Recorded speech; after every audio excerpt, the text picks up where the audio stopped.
You're with Clement Manyathela on 702. Let's walk the talk. Streaming on the Prime Media Plus app. DSTV channel 856. 92.7 and 106 FM.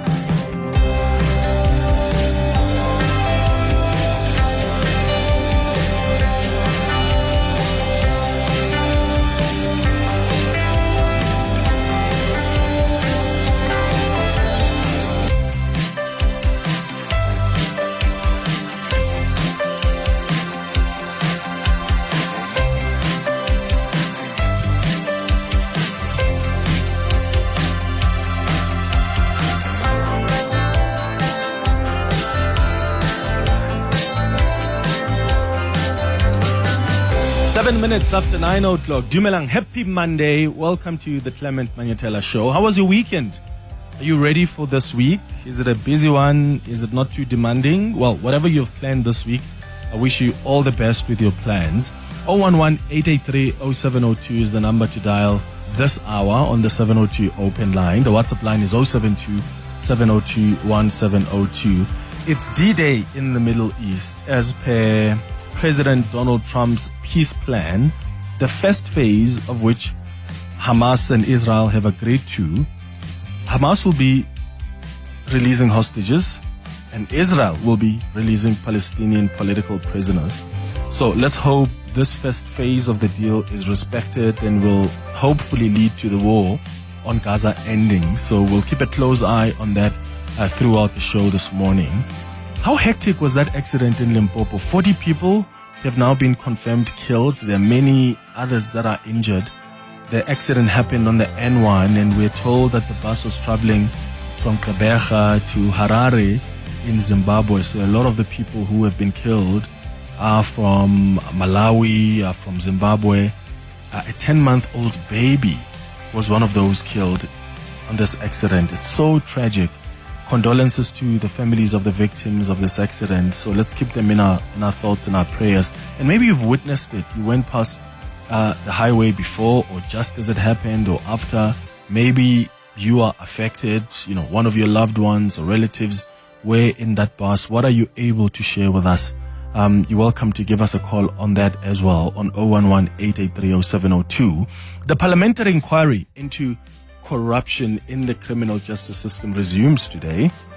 It's going to be an interesting one. The Deputy Police Commissioner, General Shadrack Sibiya, takes a stand. He has been implicated in basically defying the ends of justice because he's accused of pushing ahead with the disbandment of the political killings task team to protect a criminal syndicate. What do you anticipate from his testimony? And what are you hoping to hear from him? Remember, General Mkhwanazi said that they're still scraping for gold. They're still going through information to see if Shadrack Sibiya is linked to any criminal activity. Based on your evidence before us, are you saying that General Sibiya is corrupt? I don't think I've presented evidence before you that I can say General Sibiya is corrupt yet. The investigations we have on the other side will prove that there is benefits to General Sibiya of illegal means that came to him, directly or indirectly. There's property acquisitions that exist. There's contribution from the underworld into those properties. And many other things that he acquired. The good thing about it is that he has not been working alone. He's been working with police officers. And the nice thing about it is that those police officers, some of those police officers that are close to him, they are the ones that are providing this information. That's why we know about the purchase of properties, we know about the location of properties, we know about the purchases of animals in the farms, we know about the many other vehicles purchased and many other lifestyle things that are there. So that's what General Mkhwanazi said. In fact, he also said that what Shadrack Sibiya may be charged with involves defeating the ends of justice. I kept on asking the National Commission, did you authorize this thing? Then he said, no, he never did. But as a policeman, I couldn't take his word.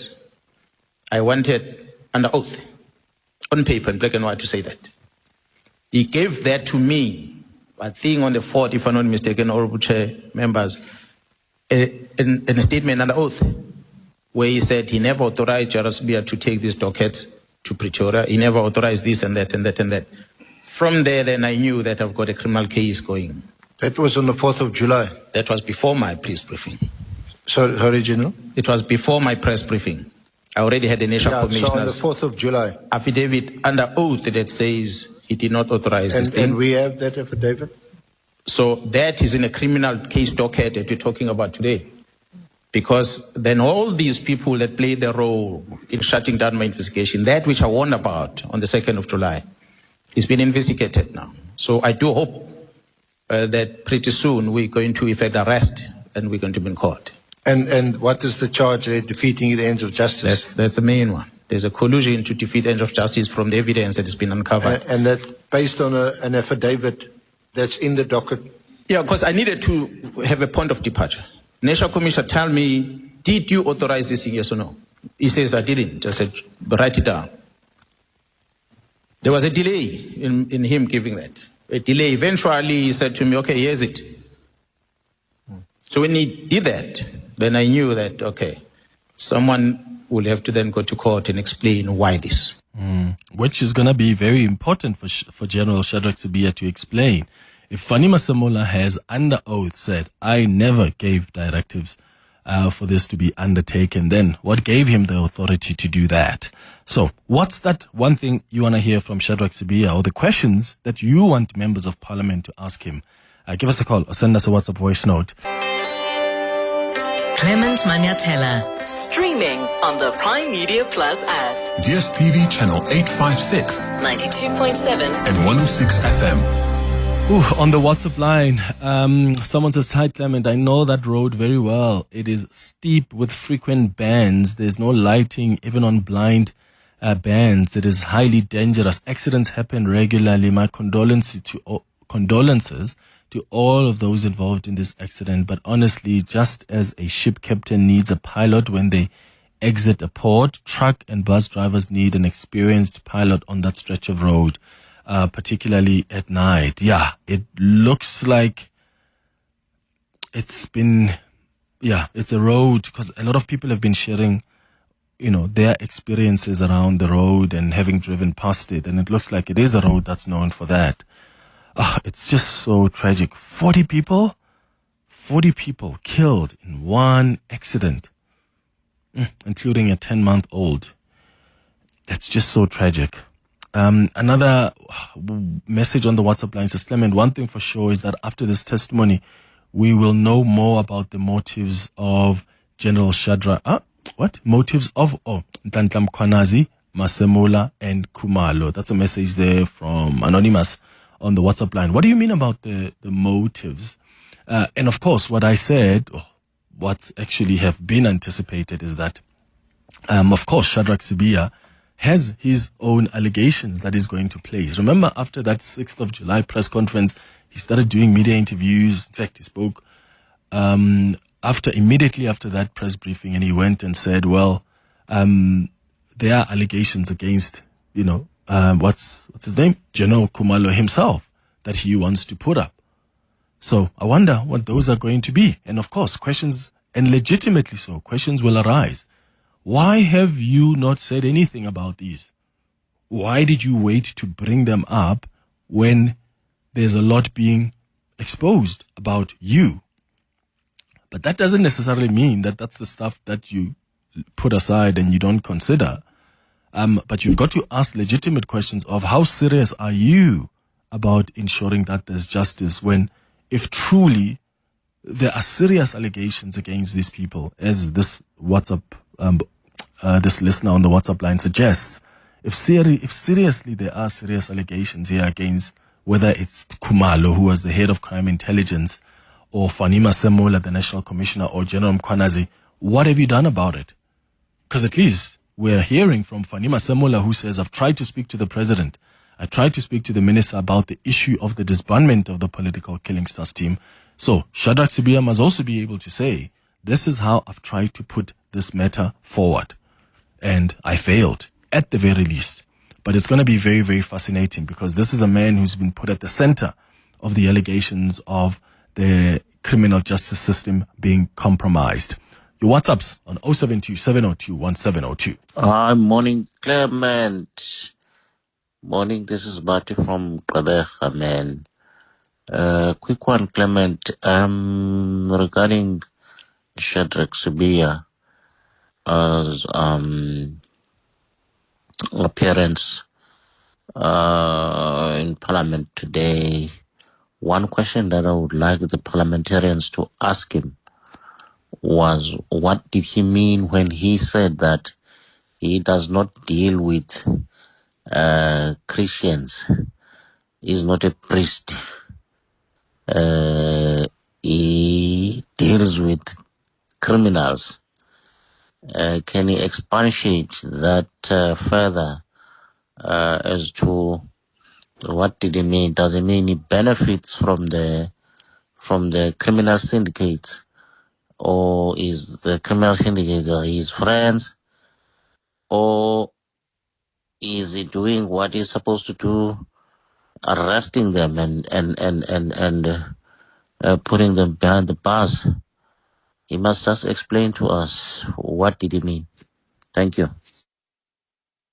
I'm thinking about roads and whether roads can be too dangerous or not. Two factors here are involved. One, the vehicle itself, is it roadworthy or not? Number two, the person operating the vehicle, i.e. the driver. So those two factors are very, very important.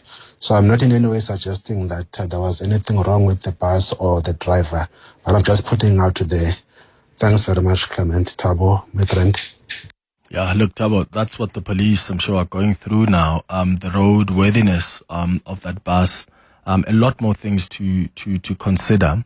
On the WhatsApp line, Wamafu says, good morning, Clement and the team. Happy Monday. I would like to hear from Sibiya. I want to hear him answer. As he answers, I want to check his demeanor towards the removal of the case dockets to his office, and how does he know Brown Bohotsi? Yeah, the issue of the removal of the dockets was quite a key one. Again, as you heard from the clip I played, Jerome Konazi says, I told the National Commissioner, did you authorize the removal of these dockets? And he said, no, I didn't. And Konazi said, I asked the National Commissioner to put that in an affidavit under oath. And as soon as he did that, then that's when he knew that we've got a case here against Shadrack Sibiya, because what gave him the authority then to demand or ask for the dockets to be transferred to national office when the National Police Commissioner himself never authorized that? So how he explains that will be of interest. Hi, Clement. It's Anonymous in Western. I think the issue of the dismantlement of the political killing task team, we are not going to get closure into that issue because there are many people with different roles involved in that particular matter. And I will blame you. You will blame the third person, and the other person will blame the fourth person. So they are going to play duck and dive up until the matter is, it's put to sleep, so to say. Good day, Clement. Good day, 72 lenders. Abraham in Florida. Clement, in all honesty, our officials have let us down. That road in Musina, between Louis Trichat and Musina, leading to Bait Bridge, that road needs vehicles that are roadworthy and that don't carry such huge amount of loads. When not, Clement, if you have seen how big the loads that are carried by those vehicles, you would be shocked, when not, Clement. And to consider how steep that place is and how it twists and turns, Clement, you wouldn't allow such vehicles. You'd have officials actually monitoring these roads. But to my surprise, you would find that that car had left from Cape Town or from PE up to Musina with that heavy load that it's carrying, and it's allowed. Hi, Clement. How are you? Clement, I think the permit to operate on the roads should be adjusted. Gqeberha to Harare is too long for one bus. I think it should be Gqeberha to Johannesburg, then to Harare. They mustn't issue permits because that distance is so long. And that part of the road where there was an accident, it needs careful driving. And by the time they get there, they're tired. So they must adjust those permits. Yeah. Also, how does it work, guys? How far is it from Gqeberha to... I've never driven between, like, from Gqeberha to Johannesburg or, Johannesburg to PE. But I would imagine we're looking at about 7. Huh? I mean, with a normal car, you would look about 7, right? 7 hours or so. With a bus, that's pretty long. So when you get to Joburg, does the bus stop? Does anybody know if these buses that are from Gqeberha to Zimbabwe, Harare, when they get to Johannesburg, is there like an exchange of bus drivers where this one has driven the first leg and then now let's get the next one to do the second leg? Because I'd imagine you don't have one driver driving just consistently from Gqeberha all the way to Zimbabwe, Harare, and there's no break and nobody is relieving them. How does it work? Because that's another how many hours from Johannesburg to Harare in Zimbabwe? I mean, you're looking at over probably about 6. From Joburg to Zimbabwe. I mean, is it that short? I know Botswana, you're looking at about 5 hours. 4.5 to 5 hours when you're leaving Johannesburg. But with Harare, I would imagine just over 5 hours. But I'm more interested in what this listener is raising is the permit need to be reviewed because Gqeberha to Harare is far too long for there to be just one driver. So I'm asking, do you know if there's one driver? And is there a system that works where when you reach Johannesburg, then you change, there's another driver that comes through to continue the second leg of that trip? Because I do think it's irresponsible and impractical to be expecting a driver to leave Gqeberha and the next time that these people get to their destination is Harare. And they haven't had time during that trip to rest or have someone take over the driving for maybe a couple of hours. Yeah, that sounds weird. Talent on the WhatsApp line says, Clement, Park Station to Harare is about 18 hours on a bus. Can you imagine then, Gqeberha to Joburg, how many hours is that? And then you still have another 18 hours. Sure. Clement, from Johannesburg to Gqeberha, by car, Clement, it's over 10 hours. Yeah. Over 10 hours by car. By bus, it's over 12 hours. So, yeah, no, it's far, Clement. That's even worse. I thought it's about at the very, like about 8. So if it's over 10 hours and that's you driving in your car, the bus then is much longer. We're looking at about 12 hours. So when you reach Johannesburg then, what's the plan for the drivers? Does somebody else get onto the driver's seat? Is there only one driver for a bus like that? Do they allow for 2 hours for the driver to rest before they get on the next leg of the trip from Joburg to Harare? Yeah, morning, Clement. Yeah, you see, if you're traveling from Zimbabwe to Johannesburg, they've got 2 drivers. And then if you are going to Cape Town, I think there's 2 or 3 drivers that are driving there. But it depends with the company. Because some companies, they are so great, they just use 2 drivers only from that side to Zimbabwe or Malawi. And these buses mostly, they are not in a good condition. I'm telling you, my man. I know those buses, they are not in a good condition. They just take those trips because they want money. Because there are few buses that go from Zimbabwe to Cape Town or Malawi. That's the thing. Thank you. Yeah. So, I also getting a lot of messages from people who are saying normally there are a number of drivers, which at least gives me some comfort. So you don't only have one driver who would drive on their own. Normally there's 2 or 3 drivers. But someone else on the WhatsApp line says, Clement, those buses are not allowed even into Johannesburg. The taxi associations give them hard time. Instead, they only use the N1. If they get into or to the M1, they are in trouble. They might have about 3 or 2 drivers, but the bus itself gets overwhelmed.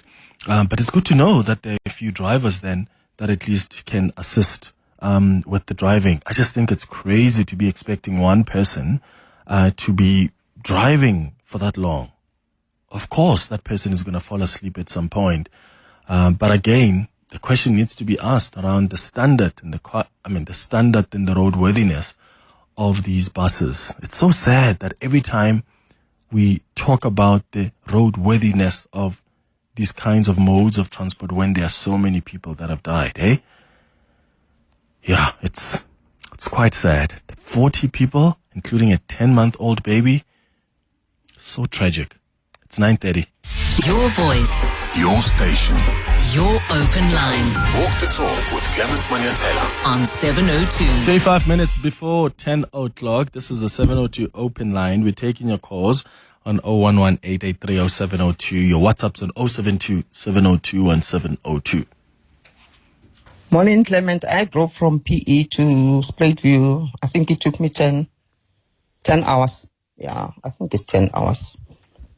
With a normal speed, 120, 100, 120. And another thing, even if you've got 3 drivers, if you're sitting in the car or in the bus, you get tired. If you have to relieve another driver and you're tired too, really doesn't make sense. And driving at night is even worse because you can't even see properly. That's Veronica from Spruitview. Bye-bye. Yeah. And that's why I thought maybe what happens is, when you get to Johannesburg after that first leg, isn't it best then to have another driver who's based here and maybe take over because they've rested?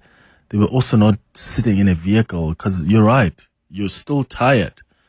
Even if you're not driving and you're sitting in that bus. So I thought that normally what happens is they get somebody else to take over from Johannesburg, but clearly that's not the case. Hi, Clement. Yeah, I see you don't quite have a grasp on those distances. From Gqeberha to Joburg, you look at about 12-hour drive. It's 1,000 odd kilometers, so 10 to 12 hours by bus. And then from Johannesburg to Bulawayo, it's also 12, depending on conditions on the road, and at the border it can be up to 16 hours. Oh my goodness. So Johannesburg to Harare, it's a little bit more. It should be also roughly 16 hours. Hectic. It may be more depending on the conditions at the border. So that's how long that trip would take. So from Gqeberha all the way to Harare, I think you're looking at 24 hours. Yeah, that's hectic. On the road driving by bus, maybe more. Yeah. Morning, Clement. How are you? These buses would have maybe 2 drivers, but it doesn't stop in Joburg.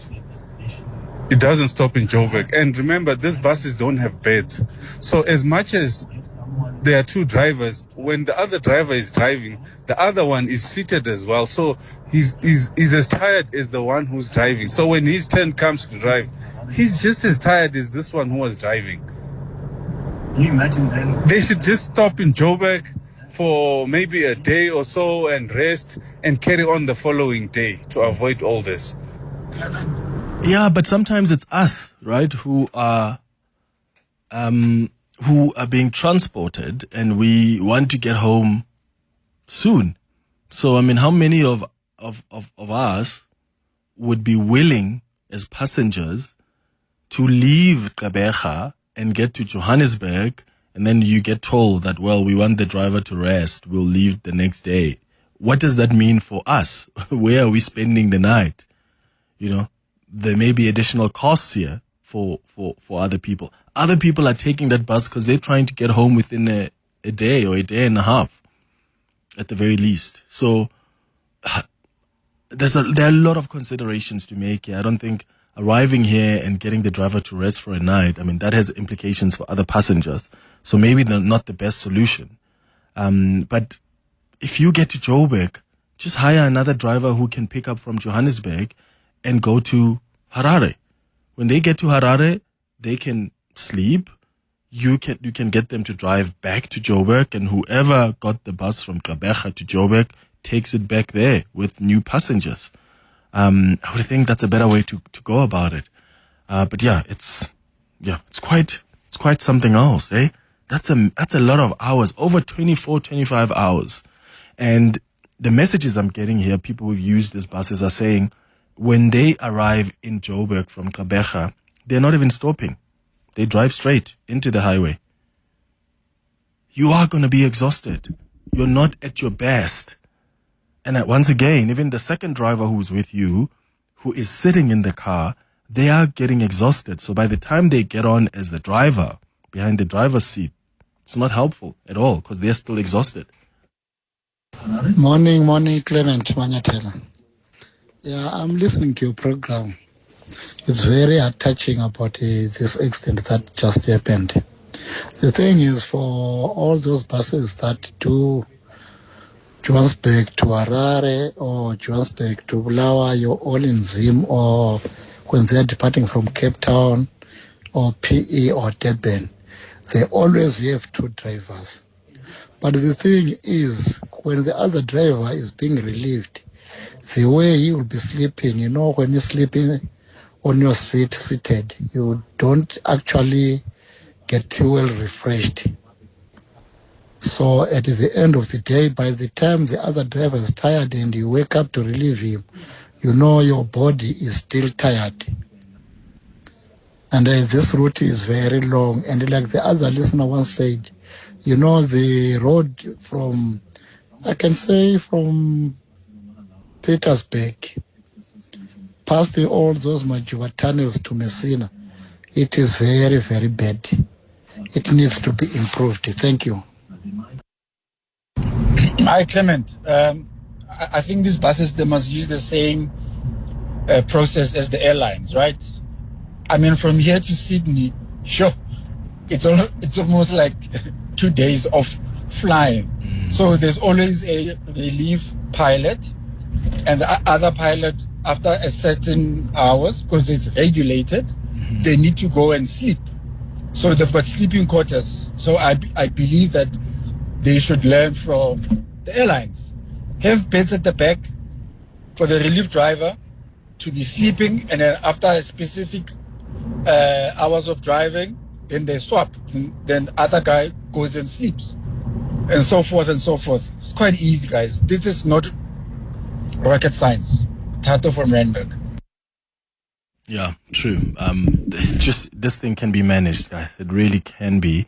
Another person on the WhatsApp line says, Clement, Tapo here. In the UK, even though it's smaller distances, drivers are swapped after 2 hours and the new driver meets at a different location. They're not riding in the same bus. Virtually a 3-hour drive to London will be done by 2 drivers. There you have it. And of course, the circumstances here are different to what people in the UK are dealing with. But Tapo, thanks for sharing that experience from the UK. And I bet you safety is at the heart of why they've made an arrangement like this. So you've got drivers that are swapped after 2 hours and they meet at different locations. So this is not someone who is in that bus with you, right? They're not riding in the same bus, which is helpful because otherwise if you've got the same drivers in the same bus, they're both exhausted. And then Musa says, Clement, a few years ago, I used to travel between Durban and Midrand using one of the well-known bus companies. I can tell you each time I got off in Midrand, the same driver would still be driving with the bus proceeding to Limpopo. That's a message from Musa in Kwatukuza.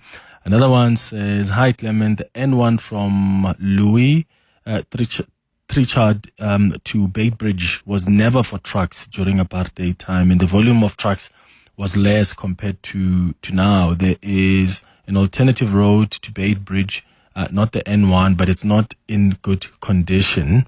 Thank you so much for that. Here's some more WhatsApp voice notes. Good morning, Clement. One other disturbing factor about these buses and the accidents are our traffic enforcers, the traffic cops. These guys actually fight. I see them often on the N1. they fight to stop the bus. Hey, I saw him first. Hey, I saw him first. Because they demand a lot of money from these drivers driving unroadworthy buses at times. You can imagine a bus from Joburg to Beitbridge.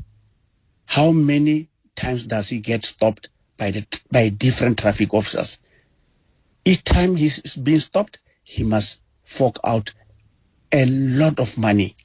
It's a lucrative business for the traffic officers. They don't check for mistakes on the vehicle or whatever. All they want is money, money, money. And the bus is let to go. Whether it's overloaded, they don't give a hoot. All they want is money. Hi, Clement.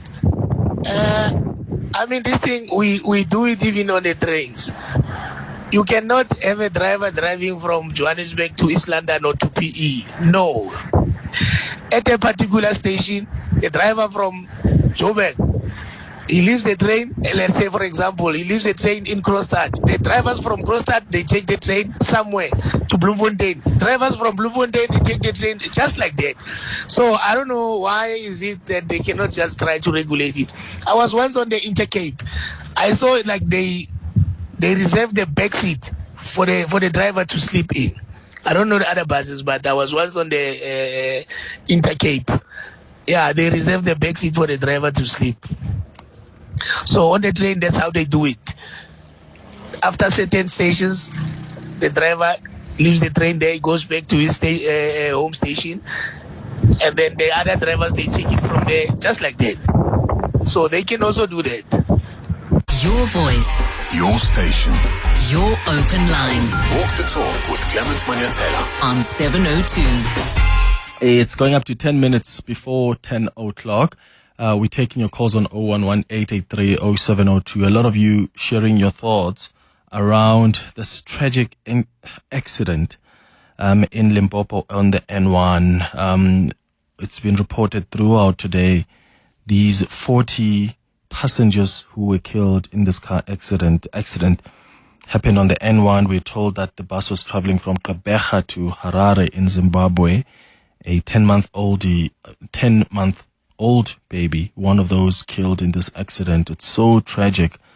And yeah, once again, condolences to the families of the victims of this accident. But what's really coming out here is what's needed to change in these long distance travel, because an example that's been given is with airplanes. You know that there are protections that are put in place. People are extra cautious. You want to make sure that the drivers are alert. Someone from the UK sent us a message earlier and said, there in the UK, almost every 2 hours, there's a new driver that's going to come in, and that driver is not riding in the same bus. I've got a message now from Gabrielle, who is in Germany. Says, Clement, even here in Germany, they do the same. After 2 hours, drivers change over wherever the journey is in between your departures and arrival. So why can't we have a similar system here? Why do we not have a system where you don't have 2 or 3 drivers that are in the bus while their colleague is driving, and whenever the colleague is tired, then they take over, but rather have them fresh and ready to take over the next leg of the trip? I mean, would that be a lot in as far as admin is concerned? Just administering that and facilitating that doesn't sound like it would be a lot. So get somebody to drive up until Johannesburg, or 2 drivers, and then get another set of 2 drivers to come in and take over the next leg of the trip, because these are very, very, very long distance trips, and you do need people to be alert. Otherwise, we end up in a situation where there are these accidents where a lot of people are killed, and we still don't know yet the circumstances of this accident, but it's really pointing to a number of scenarios. And I've been asking you, what changes do you think could work? How can we best transport people, right? Especially in this in the public transport system, or with this kind of mode of transport, like the buses. Is it best to have them change? Would that cost more for these bus companies? would it cost more for these bus companies? But I would imagine that's a cost that's justified, given that you care about getting your passengers, your clients as a bus company, you care about getting them to their destinations safely, right? Morning, Clement. The problem of that route, I know that route very well. It's a law enforcement. Even the bus is not in good condition or a truck's not good condition, that is a making scheme road. Police subs or traffic cops, that is their road to make money. They are making a lot of money. They cannot do anything. They can't do anything. That route is a route of scammers. All those law enforcement that side are just making money. For all those buses, they're not road with. Yeah, it's wild. Let's go to your calls now on 011-883-0702. AB, you're calling us from Durban. Good morning. Good morning to you, Clement. Firstly, let me just comment on the subject of this terrible bus tragedy. I was in a bus full of tourists a few weeks ago from Croatia to Bosnia. The driver had to sign in before he left at a police depot, traffic police depot. When we reached Bosnia, he was very afraid to drive back because he was only allowed to drive for not more than 5 hours a day. Yeah. And a traffic cop could stop him and check, and he could be fined very heavily if he was caught out. Can I speak on another subject? Sorry to change the subject. Yeah, sure. I was just watching the circus at Tel Aviv airport. The war criminal from Washington who fully armed the genocide and repeatedly vetoed the UN ceasefire resolutions just got off the plane and shook the bloody hand of the other war criminal who unleashed the Holocaust in Gaza. This is not a peace deal, Clement. It's a pause in the genocide. Mark my words, after the Israeli captives are released by Hamas, you can bet that Hamas will somehow be blamed for contravening the terms of this wishy-washy deal. And Trump will give the green light for the carnage to continue on an industrial scale. And wouldn't it be nice if Trump would fly from Tel Aviv to Gaza airport? Clement, Gaza International Airport was bombed by Israel in 2006. Finally, Clement, the Israeli captives will go home amidst great celebration. Palestinians have no homes to go to except to piles of rubble, which they will try to remove to find the bodies of their families murdered over the past 2 years. Thank you, Clement. Well, maybe in Durban and KwaZulu-Natal, thank you for your thoughts. Donald Trump did say that he wants to go over to Israel. I think Benjamin Netanyahu, the Prime Minister of Israel, invited him to come and address, I think, their parliament or the leaders there in government in Israel. So it looks like Donald Trump on the way to Israel already. But yeah, what we spoke about earlier is this peace deal. The phase one of this deal is supposed to kick off today, and the first phase has been agreed to by both Hamas and Israel. The hostages will be released today, according to that peace plan, and Israel will also be releasing some Palestinian political prisoners as well. What happens after this first phase? We wait and see. Remember, previously, we've seen the release of the hostages and the prisoners, so there was that exchange, and then after that, the peace deal couldn't hold. Israel continued with their mission in Gaza. What happens this time around? Will all of the hostages be released? And what happens after that release? What will be phase two of this plan? We wait and see. Archie, you calling us from Four Ways. Good morning. Hello, Archie. Hi, go ahead, brother. Hi, Clement. Thank you for taking my call. It's my first time talking to you. Welcome. Actually thrilled. Yes, I need to put up a comment on this hot issue about the buses that are traveling these long distances. My thinking is we shouldn't have a bus that travel that long distance from, say, Eastern Cape to Zimbabwe. My suggestion is, why can't we have a bus that from Eastern Cape to Johannesburg, it ends there, people take another bus, transfer the luggage to a fresh bus that has been serviced and whatever, that has been checked. And that will reduce. I know the drivers, they are resting a lot because the interchange for every probably 300 kilometers, they are changing the drivers. I think that my other issue. Yeah. My other issue is with the police, the traffic controllers on the road. If we have officers that only go around checking the papers and checking probably the validity of the permit and not checking the bus itself, it's always going to be a problem, because probably the drivers are forcing, just to make money, they are forcing to drive a bus that's not roadworthy. An issue, probably if you check on the dashboard, is reporting that the brakes are not in good condition or whatever. So should we have officers that are experienced to check the brakes, check whatever that needs to be checked on a bus before they leave the bus to proceed? That should help a lot. Yeah. Well, Archie in Fourways, thank you. Isaac, you're calling from Pretoria. I understand you're a bus operator. Good morning. Morning, Clement. Hey, Tada. Right. Sure. Yeah, as an operator, I used to operate between Harare sometimes. I stopped operating that road. Oh, Isaac, the line is not good, my brother. I apologize for that. It's not good at all. So we'll try to reestablish it, and hopefully, if we've got a few more seconds, we can wrap up with that before we wrap up the 702 open line.